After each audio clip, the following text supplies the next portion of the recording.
잠이 깊게 든 이 씨는 흐릿한 의식 속에서 며느리의 목소리가 들리기 시작했습니다. 어머니, 어디 나가신 거예요? 잠에서 깬 이 씨가 여기 있다라고 말하려던 찰나 며느리의 혼잣말이 들려왔습니다. 뭐야? 늙은이 진짜 어디 나갔나 보네. 그리고 이내 들려오는 며느리의 통화 소리에 이 씨의 심장이 쿵 하고 내려앉았습니다. 야, 진짜 미쳐버리겠어. 노인네 하나 때문에 집 분위기가 다 망가. 우리가 뭐 대단한 도움 받았다고 맨날 간섭하는 거야. 뒷방 늙은이가 눈치도 없이 자꾸 이래라 저래라. 차라리 어머니가 확 사라져 버리면 속이 다 시원하겠다. 어차피 집이고 재산이고 다 우리거나 다름없는데 어머니가 사라진다고 달라질 게 있나? 오히려 속만 편해지지. 며느리의 차라리 사라져 달라는 말에 이 씨는 온몸에 소름이 돋았습니다. 억장이 무너지고 피가 거꾸로 솟는 기분이었습니다. 좋아, 그렇게 내가 사라지는 게 소원이라면 그 소원 내가 들어주마. 그날 밤 이 씨는 밤새워 수십 년간 모아둔 비상금 통장과 아파트 등기 권리증을 꺼냈습니다. 안녕하세요. 이 사연의 주인공은 올해 70세가 된 이양숙 씨입니다. 서울 도심 한복판에서 고즈넉한 한옥의 정취를 간직한 한식당을 운영하며 평생을 바쳐온 사람입니다. 그녀의 인생은 음식과 함께 흘러왔습니다.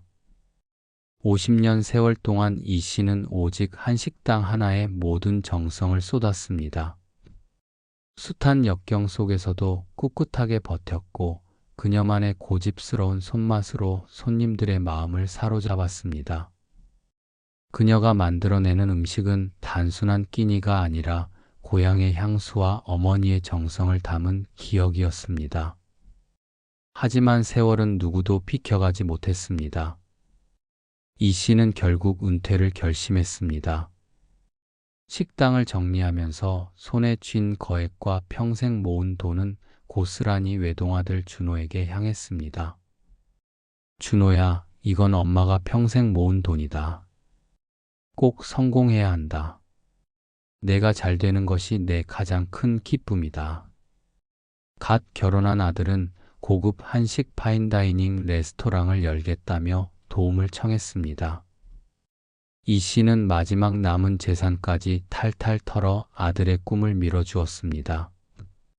그리고 식당 근처에 30평대 아파트를 매입해 아들 부부와 함께 살며 손주들을 돌보기로 했습니다. 그녀의 마음은 단 하나, 아들 내외의 행복이었습니다. 처음엔 화목할 줄 알았습니다. 하지만 현실은 달랐습니다. 아들과 며느리는 그녀를 그저 필요한 순간에만 쓰는 존재로 취급했습니다. 어머니, 애들 학교 늦겠어요. 밥 좀 빨리 차려주세요. 아침부터 들려오는 며느리의 날카로운 목소리에 이 씨는 매일같이 새벽을 깨워 밥상을 차렸습니다. 손주들 등하원, 숙제 봐주기, 씻기기, 재우기까지 모두 그녀의 몫이었습니다. 반면 며느리는 퇴근 후 소파에 누워 전화만 붙잡고 있었습니다. 한 번은 손주에게 덧셈을 가르쳐 주던 중이었습니다. 아이가 귀엽게 연필을 들고 묻자 이 씨는 정성스럽게 설명해 주었습니다.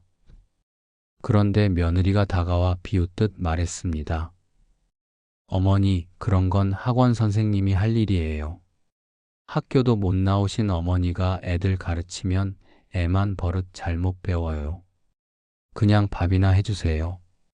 순간 이 씨의 가슴이 철렁 내려앉았습니다. 하지만 애써 미소를 지으며 고개를 끄덕였습니다.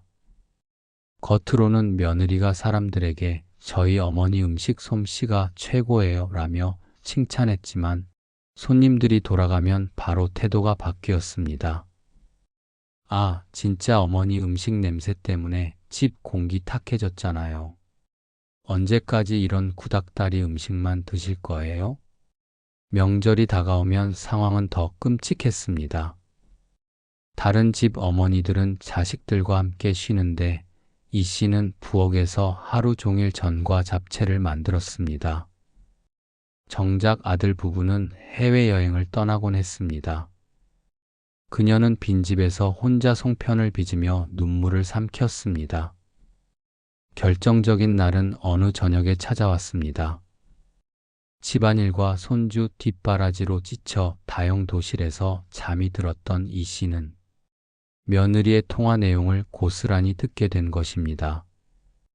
차라리 어머니가 확 사라져 버리면 속이 다 시원할 텐데.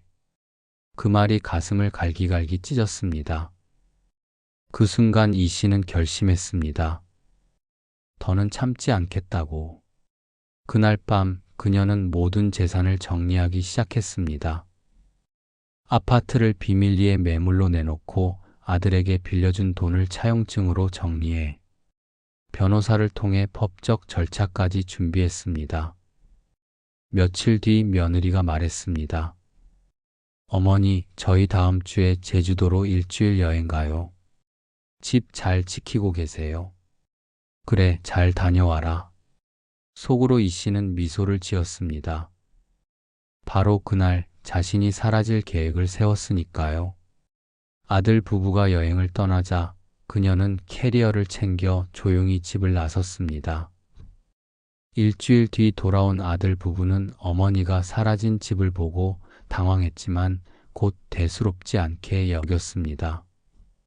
그러나 며칠 뒤 아파트 매각 완료 통보서가 도착했습니다. 이게 뭐야?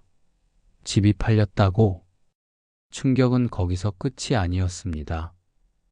변호사 사무소에서 날아온 채무이행 촉구서, 아들의 식당 창업 자금 2억 원을 즉시 상환하라는 내용이었습니다. 아들과 며느리는 패닉에 빠졌습니다. 뒤늦게야 깨달았습니다. 어머니가 모든 걸 다 알고 철저히 준비한 복수였다는 것을.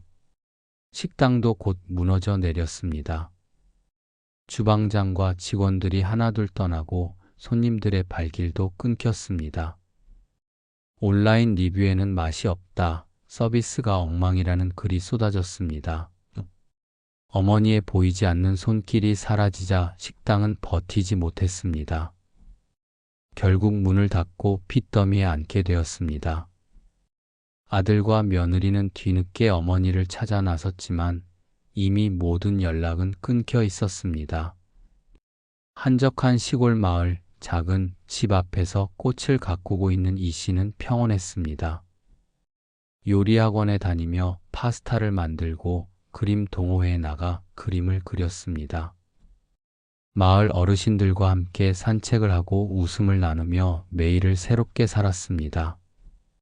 지역 신문은 그녀를 나를 찾아 떠난 70대 요리사 인생 2막이라 소개했습니다. 기자가 물었습니다.